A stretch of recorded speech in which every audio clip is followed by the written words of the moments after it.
Berita lainnya, prajurit Komando Pasukan Khusus atau Kopassus melakukan teknik rappelling atau turun dari ketinggian dengan menggunakan tali. Teknik rappelling ini dilakukan Kopassus dari puncak Monas. Teknik rappelling dilakukan anggota Kopassus dari pelataran atas Monas dekat Lidah Api Emas dengan ketinggian 132 meter. Para anggota Kopassus menggunakan tali untuk turun dengan posisi kepala di bawah. Selain atraksi rappelling, dipamerkan pula sejumlah alutsista milik Tentara Nasional Indonesia. Atraksi berlangsung pada Gladi Bersih peringatan Puncak HUT ke-79 TNI yang akan diselenggarakan 5 Oktober mendatang.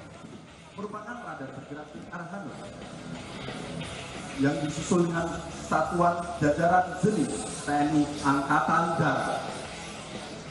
Sekian Kompas petang kali ini, selanjutnya Sapa Indonesia Malam. Saya Tifal Solesa.